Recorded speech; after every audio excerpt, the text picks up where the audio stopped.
It is happening again. Another streaming service has produced an utterly disappointing TV series, the first 10 minutes of which will lead you to a total cringe fest. It seems that a pandemic of terrible writing is spreading, and considering the fact that Willow has been in development for quite a few years, it leads me to a growing suspicion that this plague has been circulating in the dark without most people noticing, or at least without me noticing. And yes, this show has been produced on purpose. It is not an accidental addendum to another successful project. Actually, and confusingly, it is not as if the original film was particularly popular with audiences, although no doubt it was better than the abomination that was released on Disney+.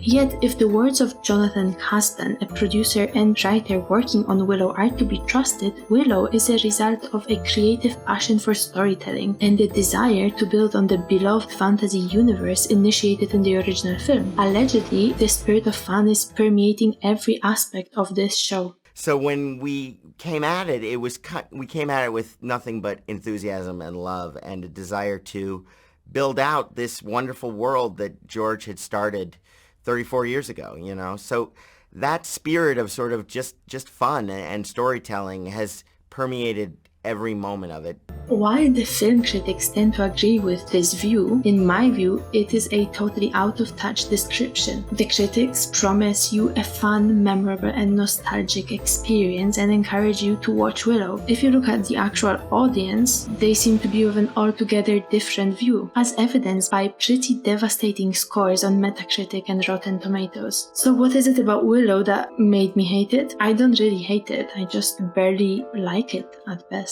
So episode 1 introduces us to a lesbian rebel princess whose general behavioral patterns appear to have been poorly copied from Princess Merida, and the same can be said about Kit's relationship with her mother. Lachlan told me he found you and Jade atop the canyon maze again. You know I don't like you playing on those rocks. It's dangerous. Yes, Kit is being married off to a random and not particularly attractive prince. Classically, she does not know him or like him, and she's not consulted on this matter, and basically she's being sacrificed for the sake of the kingdom, much like Merida was. Kit also has a similar tantrum about her situation, although tantrum which is not nearly as endearing. You showed everyone in that room exactly what you are, a petulant child who needs to grow up. A prisoner. Sentenced to a life I didn't even choose. No one chooses their life, Kit. Or their mom. That's right. The key difference is that in Brave, the animated film succeeded in creating an emotionally engaging dynamic between Merida and the Queen that likely resonated with the target audience of primary school children and their parents. Just listen! I am the Queen. You listen to me. Oh!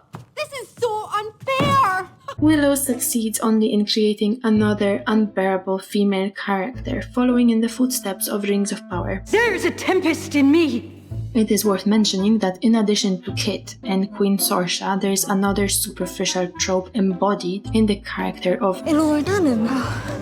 She somehow was led to believe that it is normal to base her entire identity on baking muffins as her life calling, because this is totally believable. I was so distracted, I burned my muffins.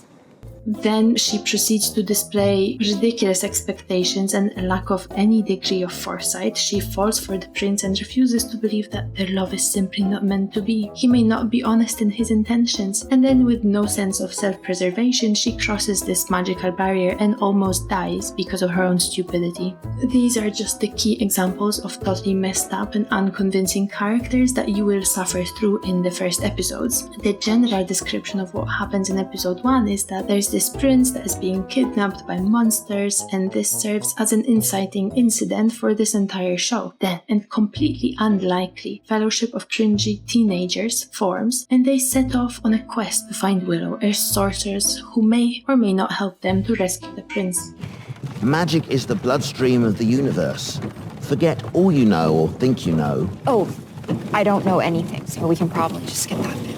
Episode 2 is as predictable and as uninspiring as episode 1. We have a flashback into the past, which was intentioned as a charming, nostalgic moment, but ends up being just uninteresting. But to maintain the doubtful pace of this series, we are also given a taste of magical visions when Willow sees dark forces approaching the kingdom. And of course, it is common knowledge that the only way a character can ever develop is through the most uncreative series of trials ever seen.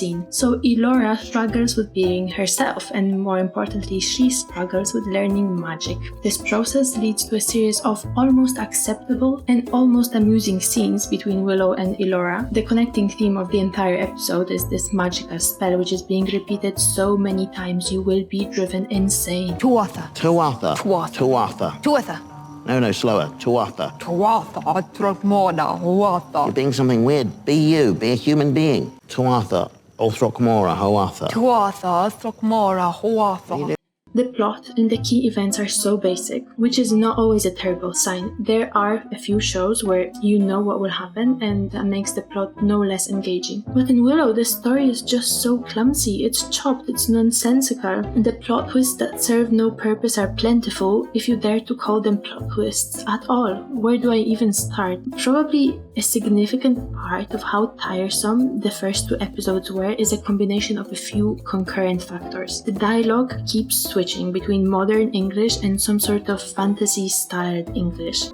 Your lordship, Case. Excellent scowling. trudging across the western reach looking for you. So you're Elora Danon, huh? Huh? I said you're Elora Danon. Oh, right. We don't need to get carried away. We don't really know anything for sure. And then the music does the same. It switches from epic fantasy music to modern soundtrack at the end.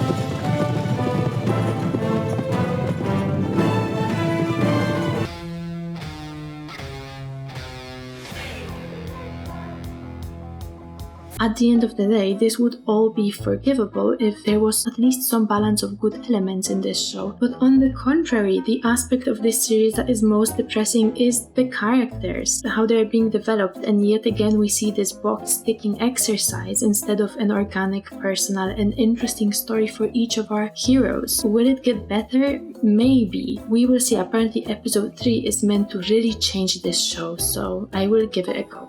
Do you believe me? You're doing really well.